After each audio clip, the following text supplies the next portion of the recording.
Dios por su presencia en medio de nosotros. Quiero, ocupen su lugar, por favor. Gracias.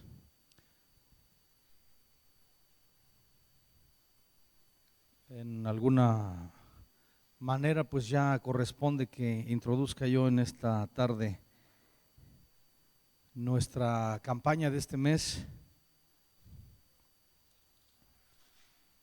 que es la campaña de la palabra del Señor, de la Biblia. Yo no les voy a dar los pormenores, eso se las va a dar el grupo de varones que son los encargados, pero ya de hecho el trabajo de esta tarde nos conduce a ese tema tan especial que tenemos de parte de Dios. Y quiero invitarles a que abran su Biblia, por favor, en el libro de Génesis. Génesis capítulo 1, versículo 1.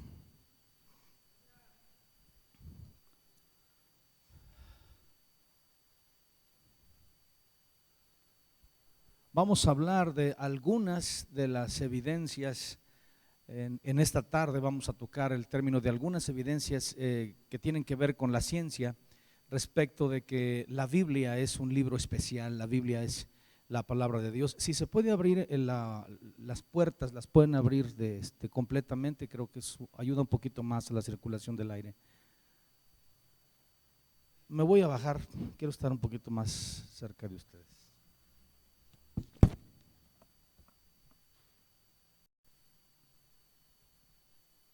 Génesis capítulo 1, versículo 1. Quiero que me hagan favor de leerlo, por favor.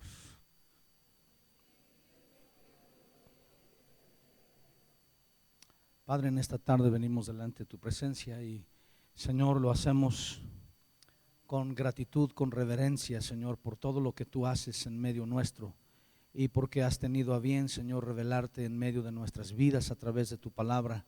Y estamos seguros, Señor, conocemos la gracia y la misericordia tuya al hacer esto, porque no es algo que merecemos, sino es algo que tú has querido revelar a nuestros corazones a través de tu palabra. En el nombre de Jesús, amén. Hay un físico que dedicó toda su vida al estudio del conocimiento en el aspecto de la ciencia, y él dijo que hay básicamente cinco campos o cinco fundamentos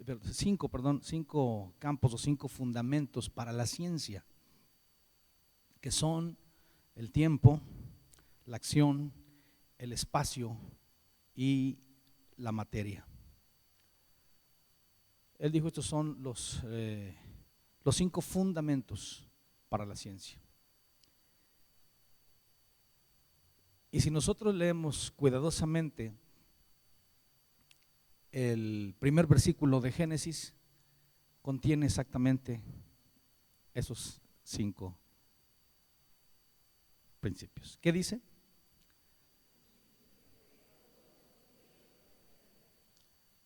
El tiempo es ese primer fundamento para la ciencia. ¿Qué encontramos acerca del tiempo aquí en Génesis 1:1? En el principio. Nos está hablando de tiempo. Y luego dice que otro fundamento después del tiempo es la fuerza, la acción. La acción. ¿Dónde aparece la acción ahí? Ahí está el verbo crear. En el principio creó, y luego la fuerza. ¿Quién es la fuerza? Es Dios mismo. En el principio creó Dios los cielos y la tierra. ¿De qué nos habla los cielos y la tierra? Del espacio y la materia. El espacio y la materia. Sin haberlo pensado mucho, el señor Spencer nos dio un fundamento para hacernos conocer que la Biblia desde su principio contiene con exactitud principios de la ciencia y del conocimiento del ser humano, que resultan, después de mucho tiempo de investigación, incontrovertibles.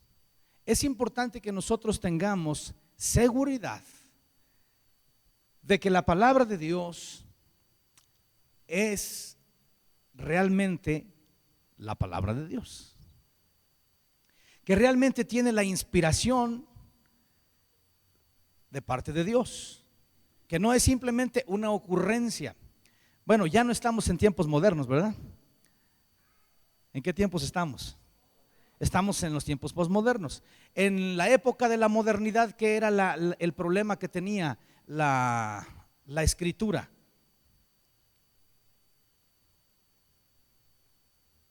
¿Qué problema tenía la modernidad con la Biblia? La modernidad decía que la Biblia estaba pasada de moda. ¿Qué más?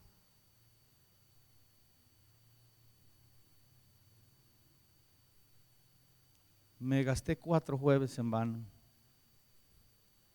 ¿Qué más decía la modernidad? O dice todavía que la Biblia no es posible aceptarla científicamente. Esa es la tesis de la modernidad. No es posible. Y la posmodernidad, pues ya no se preocupa tanto de atacar la Biblia de manera científica. ¿Qué hace la posmodernidad?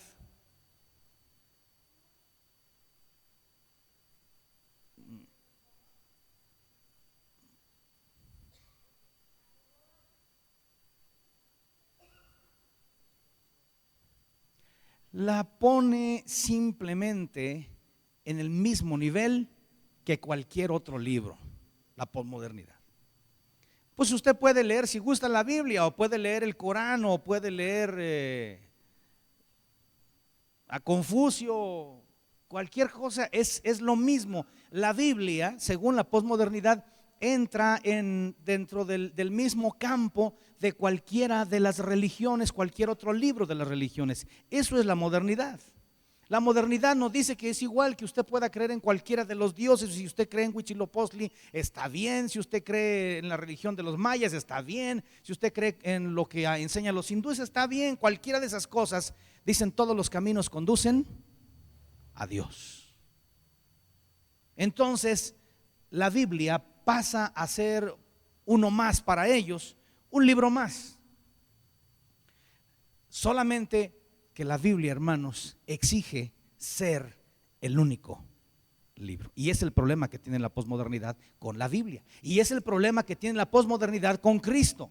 Porque la posmodernidad nos dice que Cristo es uno más de los grandes iniciados. Cristo es uno más entre Sócrates, Platón, Confucio, Mahoma. Cristo es uno más. Simplemente son, así le llaman ellos, los grandes iniciados de la sabiduría, del pensamiento y de la religión. Pero sabe una cosa, Cristo reclama ser el único camino a Dios, no ser uno más entre el montón. La palabra del Señor reclama el derecho de ser única y no ser un libro más entre todos los que se han levantado dentro de la religión en la humanidad. La Biblia reclama un sitio especial. Y nosotros tenemos que decidir, ¿es realmente la Biblia un libro del montón o es un libro especial? ¿Qué cosas lo hacen un libro especial?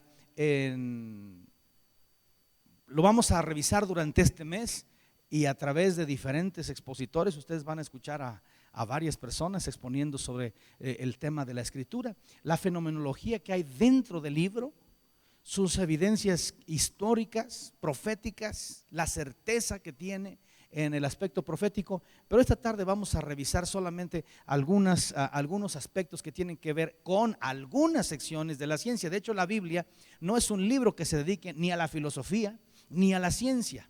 La Biblia se dedica a una sola cosa, fundamentalmente hablando, ¿sí? La única cosa importante en la palabra de Dios es revelarle al hombre a Dios. Eso es lo importante de la Biblia, ¿eh? Nosotros no vamos tampoco a proclamar a la palabra de Dios como un tratado científico, no, pero tiene ciertos detalles que nos hacen entender a nosotros que es un libro especial. Y de eso vamos a hablar un poquito en esta tarde. Si la Biblia no es o no fuese, vamos a decir, no fuese la palabra del Señor, entonces ¿qué pasó con esta gente, los más de 40 escritores que trabajaron durante un periodo de aproximadamente 1500 años, que escribieron en 3 idiomas por lo menos la palabra de Dios? ¿Qué pasa con ellos? ¿Eran gente realmente mentirosa? Si la Biblia no es la palabra de Dios, entonces Jeremías era un mentiroso. Isaías también, Moisés también, Pablo también. Ahora, hermanos, ¿podría darnos este conjunto de 40 mentirosos un libro como el que nosotros tenemos? ¿Podría resultar eso de 40 mentirosos o 40 inocentes que fueron engañados? ¿Nos podría dar como resultado lo que tenemos en nuestras manos? Vamos a ver si es lógico que haya sido, que ellos hayan sido así, o realmente Dios está detrás de la escritura. Vamos a ver en el libro de Job, capítulo 38.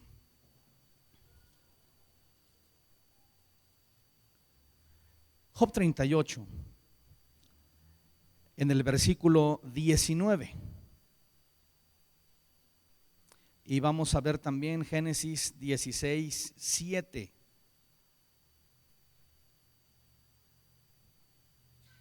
Quiero que me hagan favor de leer estos dos pasajes.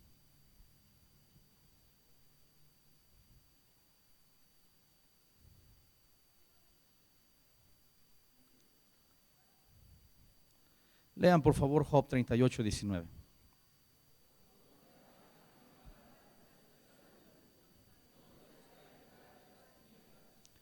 Aquí Job dice, hace una, bueno, está en Job, pero no es él. ¿Por dónde va el camino de la habitación de la luz y dónde está el lugar de las tinieblas? Aquí aparece este pasaje hablándonos de un camino.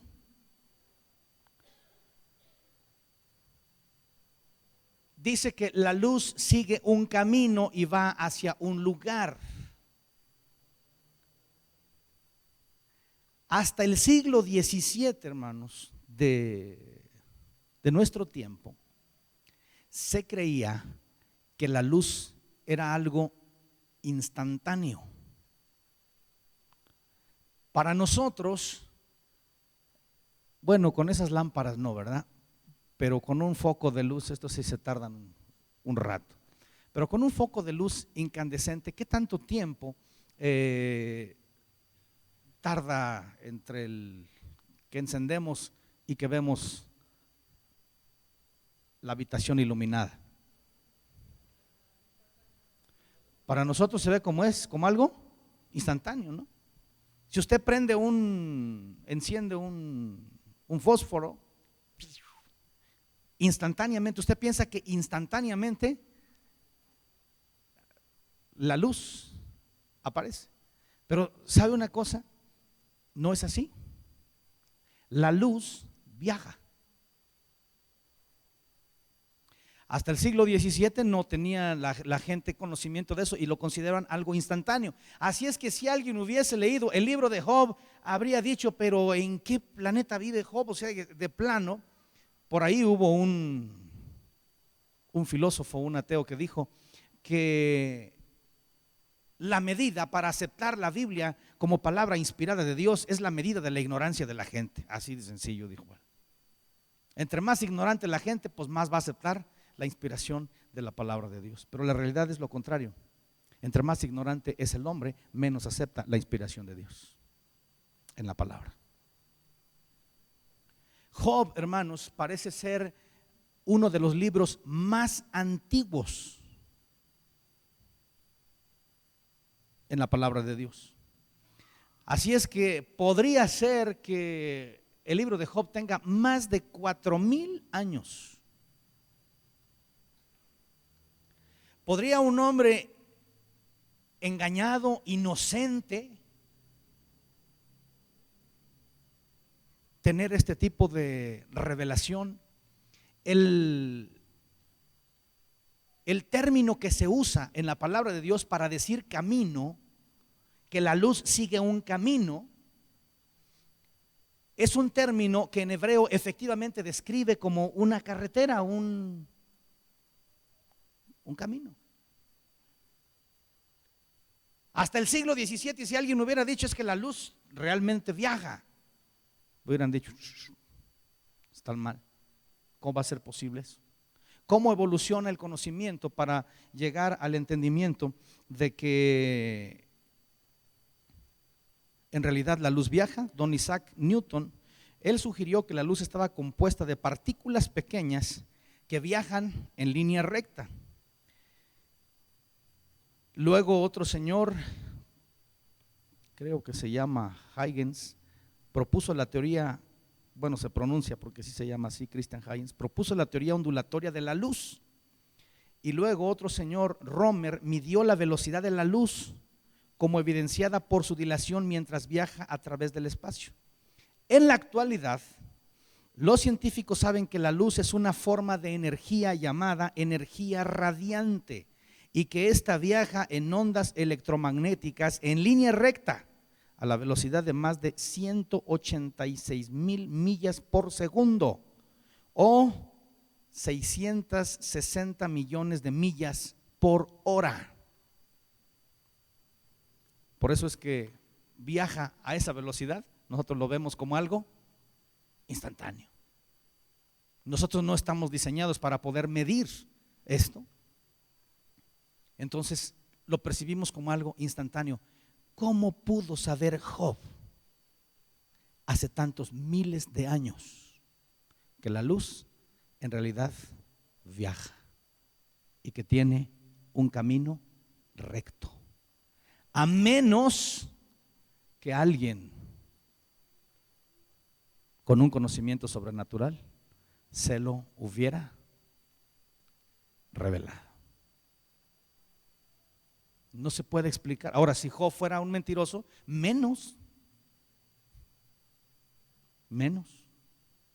podría tener este tipo de revelaciones. Entonces, aquí vemos una pequeña evidencia de que Dios revela al corazón de los seres humanos cosas que los hombres tardan mucho tiempo en descubrir. Hay cosas que a nosotros nos parece, pues, a veces muy sencillo,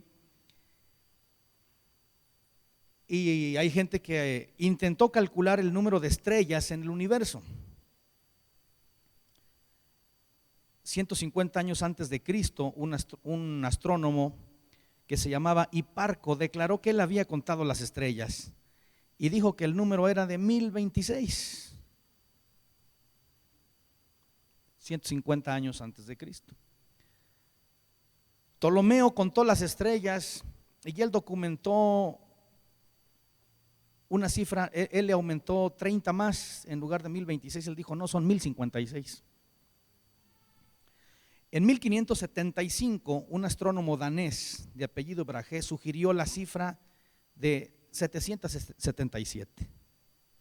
En 1600 después de Cristo, Kepler, el famoso científico al que se le atribuye el conocimiento de la ley de la gravitación universal, a través del cual los planetas se enlazan entre sí.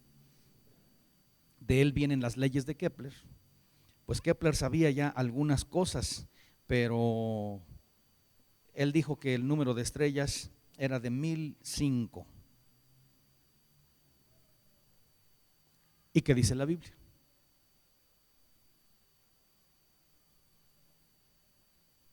¿Qué dice la palabra?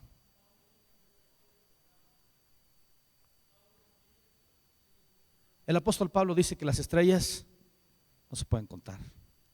Dios le dijo a Abraham, por lo menos unos 2000 años antes, que su descendencia sería como las estrellas, que no se pueden contar. Imagine usted que lo que ahorita se conoce, se habla de sextillones de estrellas, de lo que se medio calcula, pero la evidencia científica dice que las estrellas no se pueden contar. Nada que ver con esta pequeña cifra que nos trajeron aquí. Sagan sugirió que hay más de 25 sextillones de estrellas documentadas.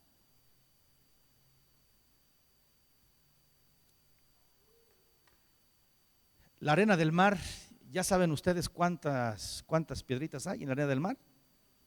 ¿No? Pues están más cerca que las estrellas. Digo, de las estrellas, pues sí podemos decir, ay hermano, pues es que están re lejos, pero no nos podemos sentar a contar la arena del mar. Dios dice en su palabra que no se puede contar. Yo quisiera que los seres humanos un día nos diéramos a la tarea de intentar invalidar esto que la palabra de Dios dice y nos pusiéramos a contar la arena. La palabra del Señor dice que no se puede, y si dice que no se puede, entonces no se puede. Hace poco ahí en Cancún hubo un desastre por un ciclón y arrancó mucha arena, dejó las playas medias descubiertas y ahí andaban los inocentes seres humanos acarreando tantita arena para volver a ponerle a la playa.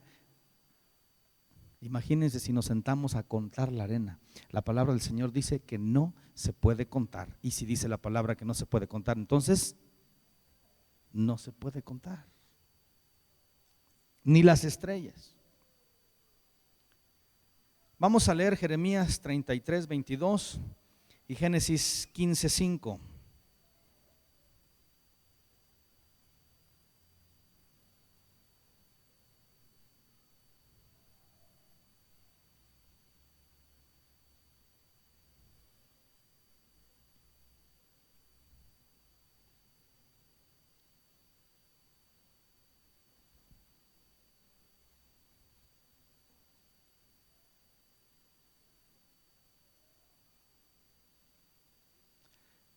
¿Lo pueden leer, por favor?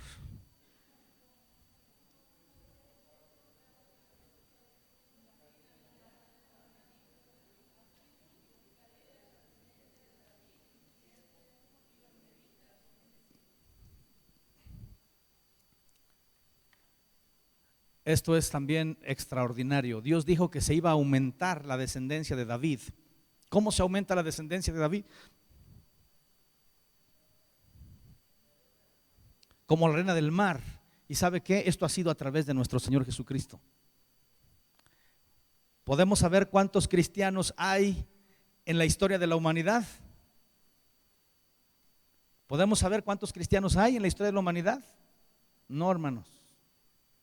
Así es que esto todavía tiene vigencia. Ni se puede contar la arena, ni se pueden contar las estrellas, ni podemos saber cuántos cristianos hay en toda la historia de la humanidad.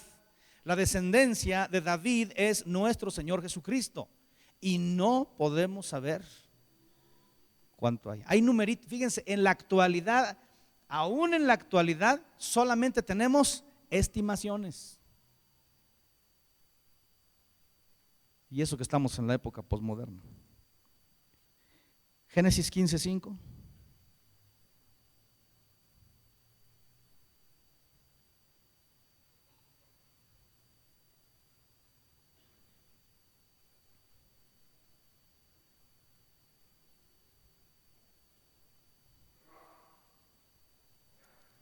Salud.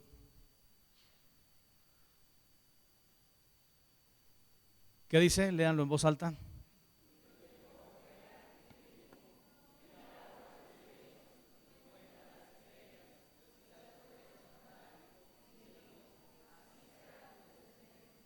Si no se puede contar la descendencia de David, menos se va a poder contar la descendencia de Abraham, porque la descendencia de Abraham incluye las dos líneas del pueblo de Dios. Y si Dios dice que no se puede, pues qué lástima, no se va a poder. Dentro del campo de la oceanografía, quiero que lean por favor Eclesiastés capítulo 1, versículo 7.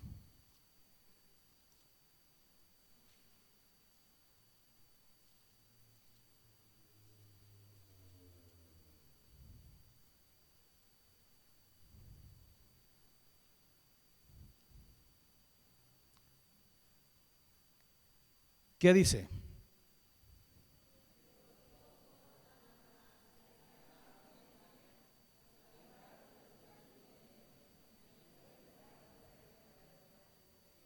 Ahora Eclesiastés capítulo 11:3.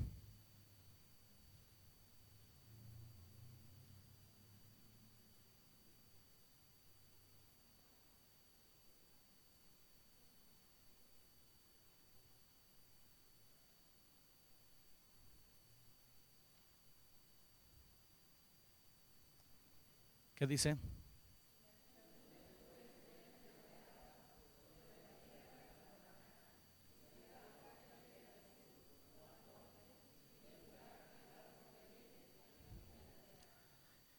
Ahora vamos a leer en Amós capítulo 6, Amós capítulo 9, versículo 6.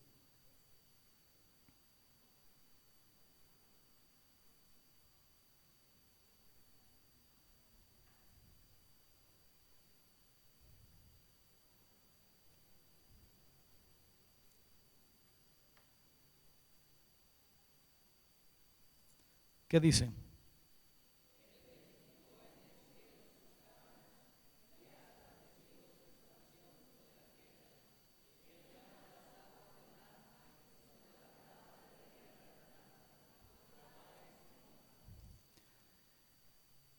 Hasta el siglo XVI y XVII, escuchen esto, no había una explicación lógica sobre el ciclo del agua dentro del conocimiento científico de los seres humanos. Siglo XVI y XVII. Ustedes saben que en la época de don Cristóbal Colón todavía se creía que la tierra era plana.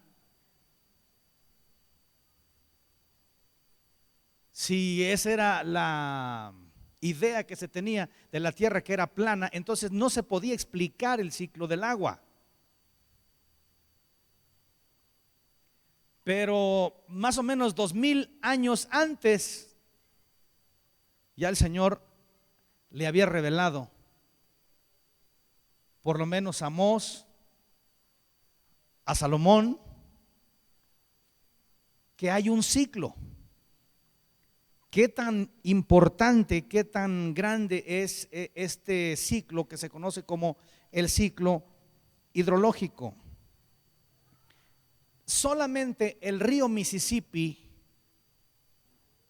solo el río Mississippi, que desemboca en el Golfo de México, descarga aproximadamente 9 o 10 millones de litros por segundo al mar.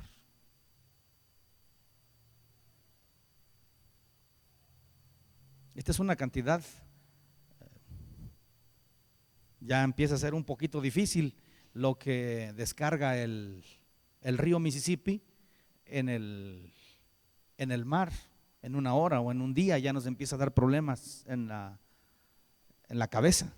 Son muchos millones de metros cúbicos los que se están descargando solamente en el Golfo de México. Ahora imagínense lo que está ocurriendo en todo el planeta. Y Salomón dice, los ríos, pues para nosotros a veces, especialmente los que somos aquí potosinos, ¿verdad? Que no sabemos del río más que el Santiago, y eso cuando cuando llueve bastante. Pero hermanos, los que tienen conocimiento sobre este asunto de la geohidrología, es algo impresionante de agua lo que va a dar al mar. Y Salomón ya desde aquel tiempo decía, los ríos van a dar al mar y el mar no se llena. ¿Por qué no se llena el mar con tantísima agua que está descargándose allí? Pues la razón es muy sencilla. Amós lo dice en el pasaje que ustedes leyeron allí. Dice, Él edificó en el cielo sus cámaras y ha establecido su expansión sobre la tierra. Él llama las aguas del mar y sobre la faz de la tierra las derrama. ¿Y cómo las llama? Por vía de la evaporación. ¿Ustedes ven cómo Dios está llamando el agua del mar? ¿Lo puede ver? ¿Lo puede ver?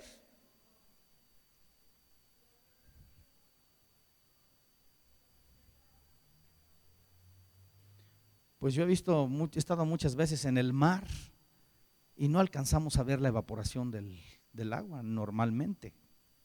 O sea, lo que está subiendo, usted no alcanza a ver eso.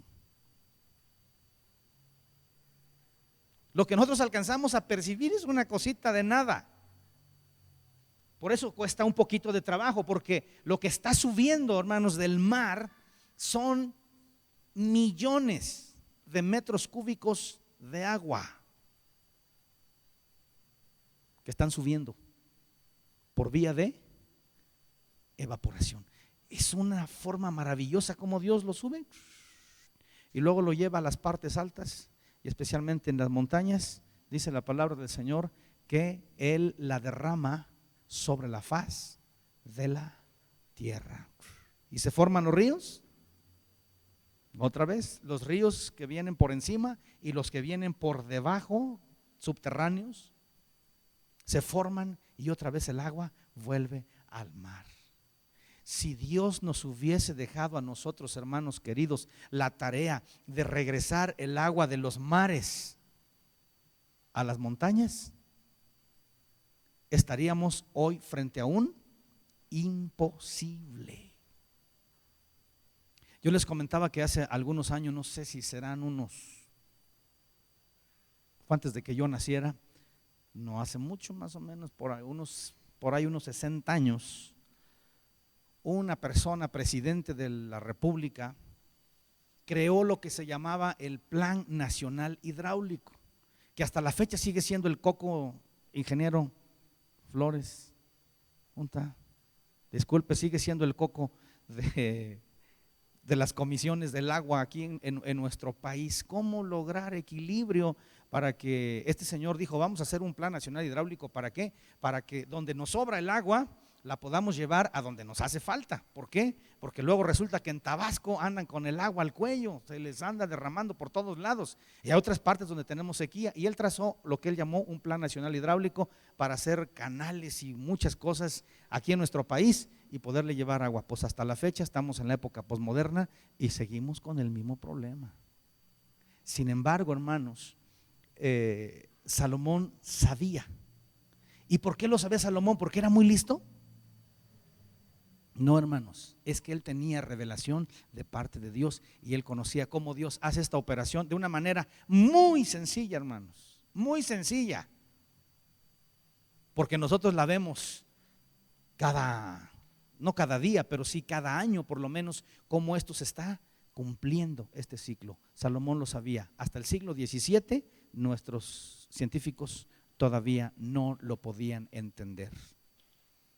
Ustedes han oído hablar de un señor que se apellida Halley. Él fue el que empezó a hacer ya una estructuración del conocimiento acerca de lo que es el ciclo del agua, cómo funciona esto para bendecir nuestras vidas de una manera especial, y la palabra del Señor dice que es Dios el que lo hace.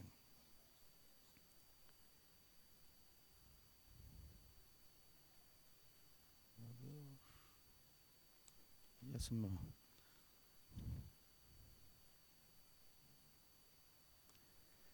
Desde el campo de la física, ¿qué tenemos? Génesis capítulo 2, versículo 1.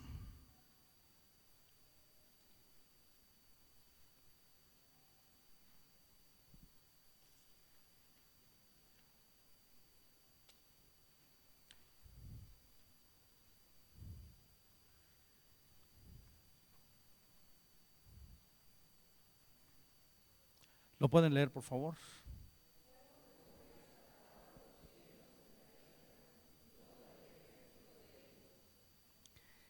En Génesis 2:1 Moisés declaró: fueron pues acabados los cielos y la tierra y todo el ejército de ellos.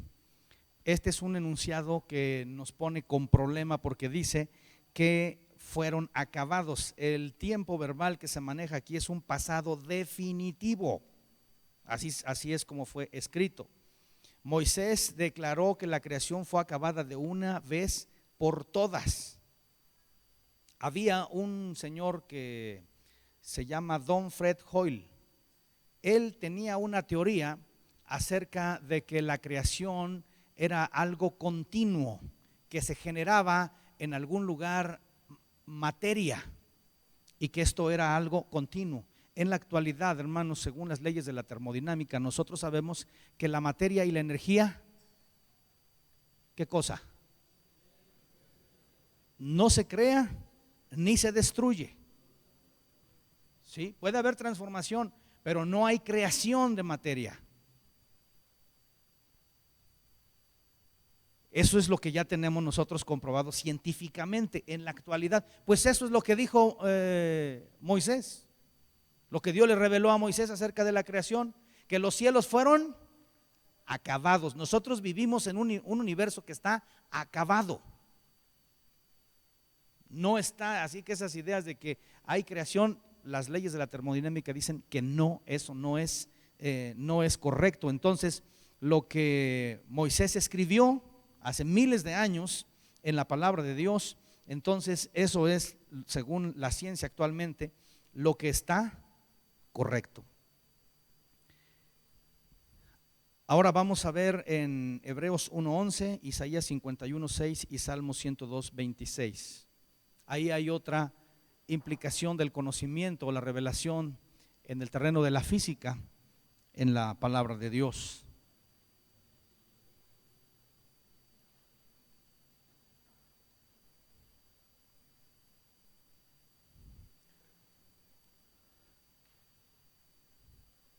¿Qué dice Hebreos 1:11?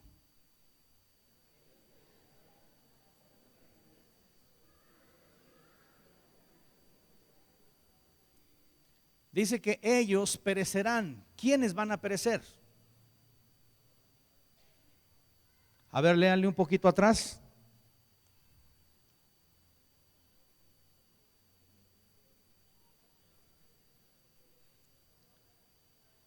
¿Quiénes van a perecer?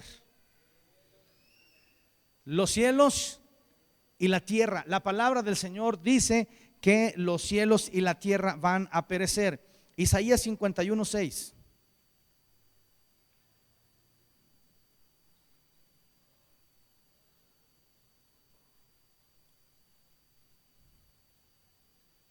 ¿Qué dice?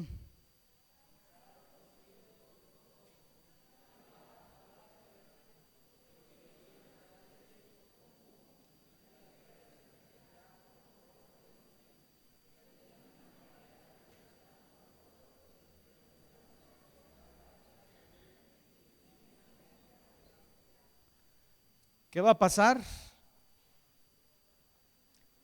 Dice que los cielos serán deshechos como humo y la tierra se envejecerá como ropa de vestir. Esto tiene que ver con la segunda ley de la termodinámica.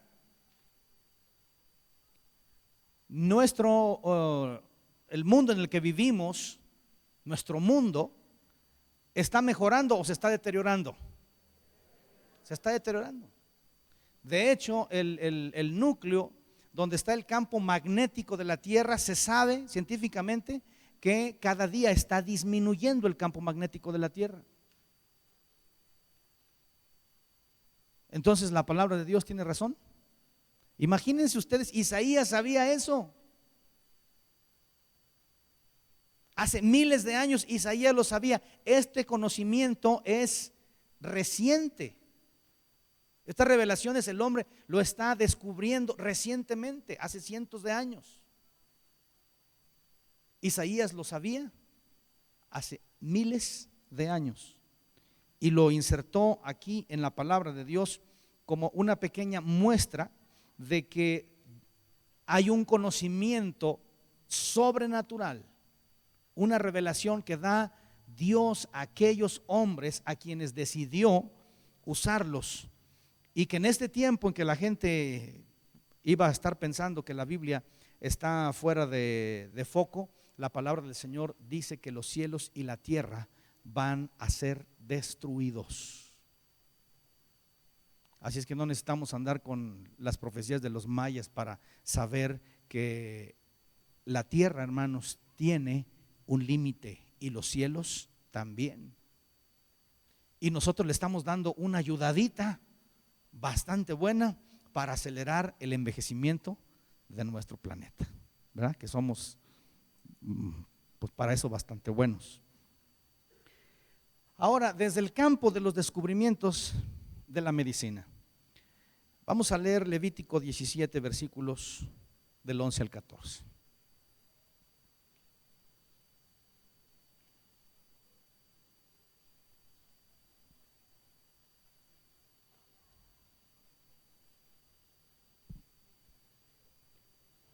Levítico 17, 11 al 14.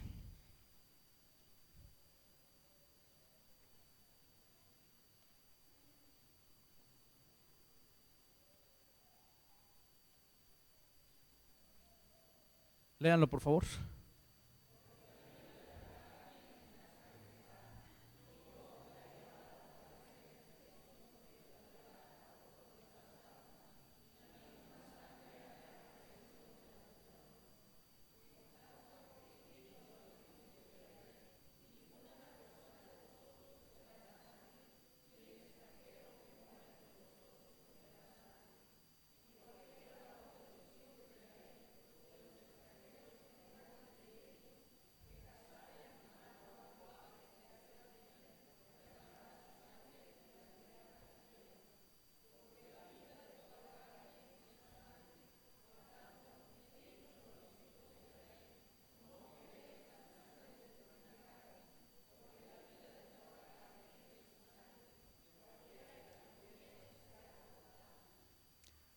Dios dice que la vida de la carne está en la sangre. Ahora en la actualidad sabemos que hay aproximadamente 270 millones de moléculas de hemoglobina por cada célula.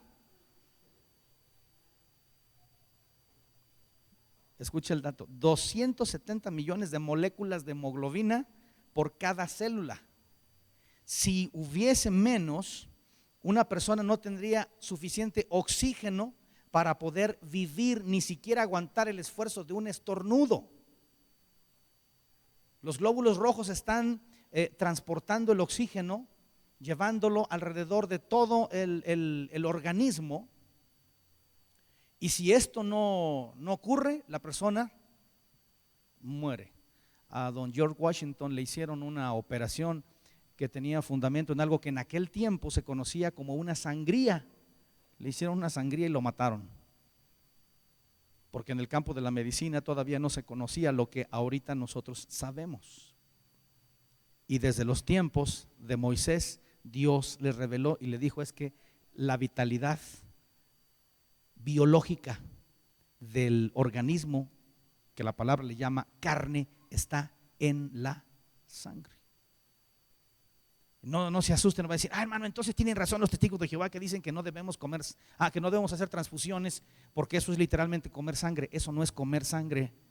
Una transfusión no es comer sangre. Yo no sé dónde no les funciona aquí a ellos para darse cuenta que una transfusión no es comer sangre. Comer sangre sería que nos la metiéramos la transfusión por el estómago y que la pasáramos por el proceso digestivo, y después de eso ya el paciente iba a mejorar. Eso es pasarla por un proceso que Dios dijo: eso no se debe hacer. Comerla, dice comerla.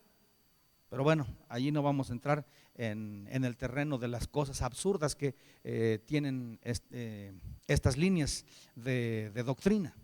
La palabra del Señor dice que no debe comerse. Y esto alude no solamente a lo de los seres humanos, sino también a lo de los animales. Así es que aquí de pasadita nada más la palabra del Señor, y eso está vigente. Eso era para Israel, pero para nosotros continúa vigente que no debemos comer sangre. Así es que los cristianos tenemos a lo largo de la historia, desde los días del hermano Pablo y la iglesia en Jerusalén, que los cristianos no debemos comer sangre. Así es que si alguno todavía por allí tenía la práctica de comerse tacos de moronga, despídase de los tacos de moronga, no los necesita, y es algo que Dios dice que no tenía que hacerse, y Dios da la instrucción completa y dice: la sangre de los animales que ustedes se van a comer tiene que ser derramada como una ofrenda y debe ser vertida en la tierra, y por lo tanto comer no se vale.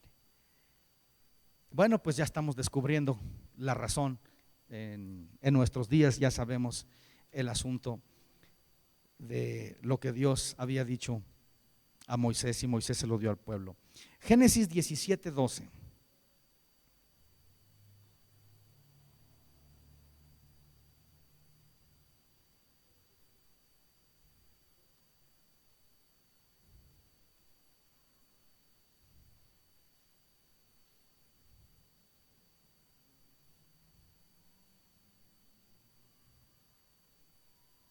Léanlo por favor en voz alta.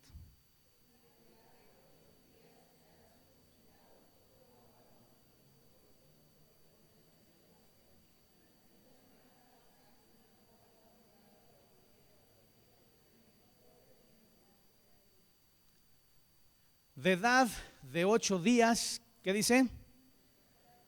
Deberá ser circuncidado todo varón entre vosotros por vuestras generaciones. Bueno, está bien, Dios dice que esa es la señal del pacto. ¿Y por qué en el 8º día? No, bueno, Moisés no estaba en esas condiciones, no era de ese tipo, pero a lo mejor nosotros, Señor, ¿y por qué en el 8º día? ¿Por qué no en el 10º o en el 7º o un mes, Señor, ya para que esté un poquito más fuertecito? Porque pues de 8 días el bebé es...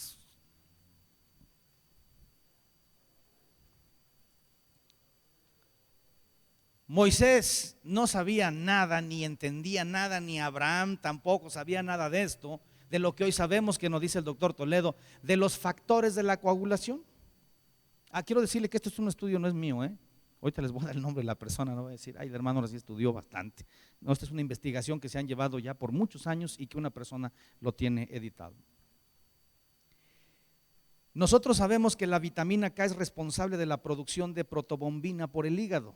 Si la vitamina K no está en niveles adecuados, habrá deficiencia de protobombina y puede ocurrir una hemorragia. Sin embargo, es solamente en el 5º al 7º día de la vida del recién nacido varón que la vitamina K comienza a ser producida, y es solamente en el 8º día que el porcentaje de protobombina asciende a más del 100% de lo natural. Eso quiere decir que los factores de coagulación en el 8º día están en el tiempo óptimo para que el bebé pueda ser circuncidado con menos dolor y con una cicatrización rápida. Los hombres de Dios no se pusieron a discutir con Dios: Señor, ¿por qué en el 8º? Simplemente lo hicieron. ¿Qué hicieron los padres de nuestro Señor Jesucristo? Lo circuncidaron al 8º día. ¿Qué hicieron los padres del apóstol Pablo? ¿Lo circuncidaron así nomás? No, Pablo dice: yo estoy circuncidado al 8º día. Ahora nosotros sabemos por qué, ellos no lo sabían. Pero esto es otra muestra, hermanos, de que Dios a la gente a la que ha decidido darle instrucciones, le ha añadido cada vez bendición del conocimiento de cosas que los seres humanos tardan miles de años en descubrir. Esto lo hace el Señor solamente por su gracia y su misericordia. Génesis 3:15, léanlo por favor.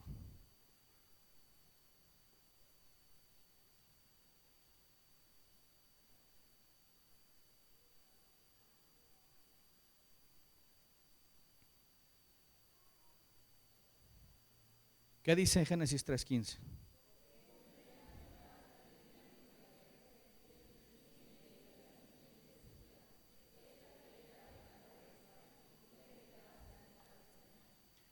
Imagínense ustedes Dios hablando con Eva, y aquí Dios manifestando que en la mujer hay simiente de vida. ¿Qué quiere decir que en la mujer hay simiente de vida? ¿Mm? En el varón no hay discusión de que hay simiente de vida. Pero durante muchos siglos la gente creía que la mujer era una especie de tubito de probeta, nada más para usarla como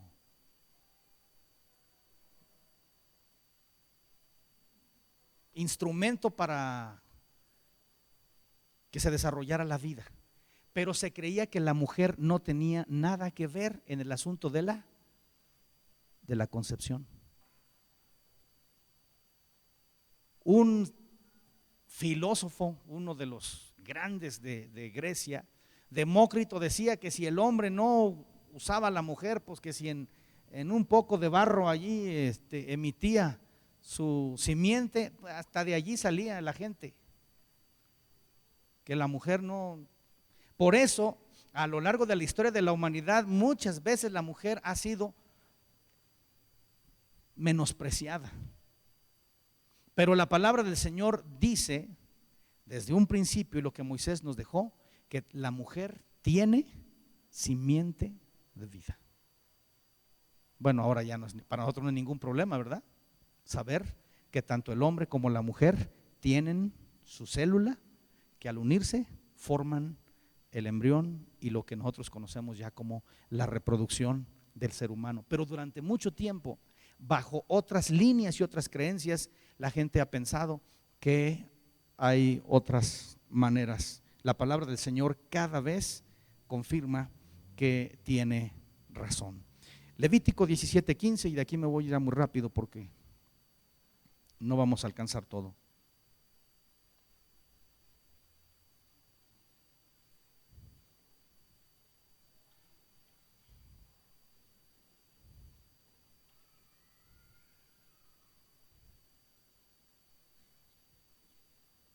¿Qué dice?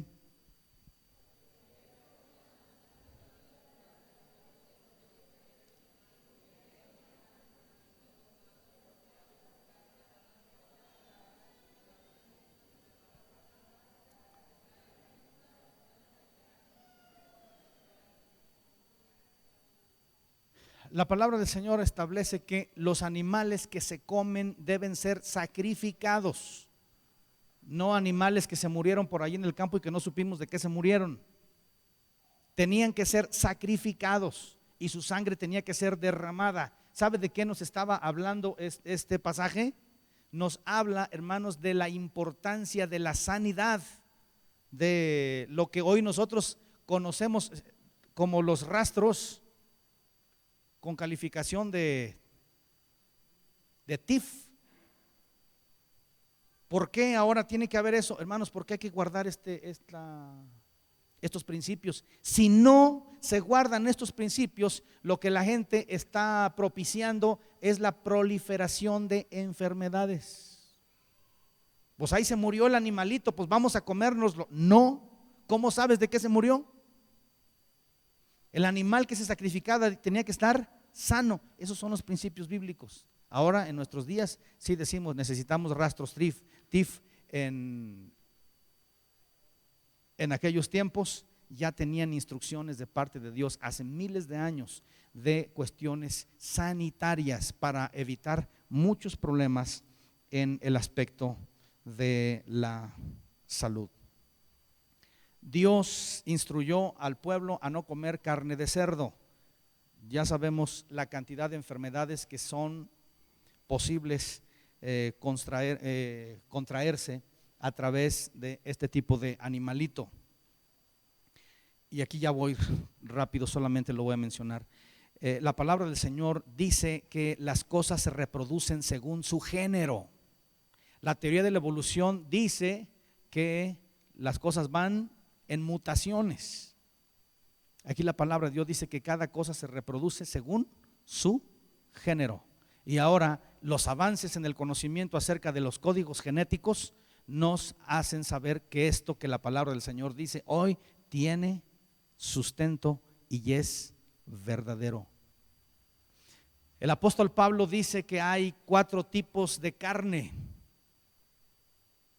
¿Cuáles son los tipos de carne que existen según el apóstol Pablo? Que dice que son diferentes. Bueno, vamos a ver, 1 Corintios 15:39.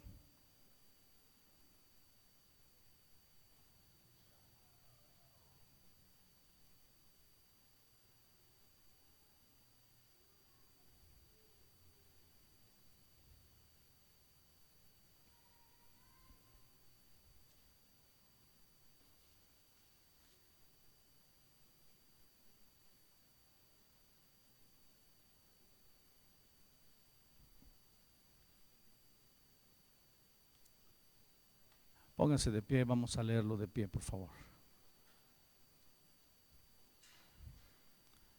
El apóstol Pablo dice: no toda carne es la misma carne, sino que una carne es la de los hombres, otra carne la de las bestias, otra la de los peces y otra la de las aves. Esto está ahora comprobado ya de una manera científica, que la composición bioquímica de estos tipos es diferente. Pablo no era biólogo, ni era químico, ni era físico, pero Pablo tenía a un Dios que a través del Espíritu Santo le pudo revelar cosas que apenas hoy estamos descubriendo. Y todo esto, hermanos, está en la palabra de Dios. Voy a dejar varias cosas aquí que los hermanos que vengan en los siguientes estudios y siguientes participaciones habrán de ir llevándonos en el conocimiento de esto, que simplemente son pequeños rayitos de luz que a nosotros nos ilustran acerca de la veracidad y lo auténtico que es la Biblia como palabra de Dios.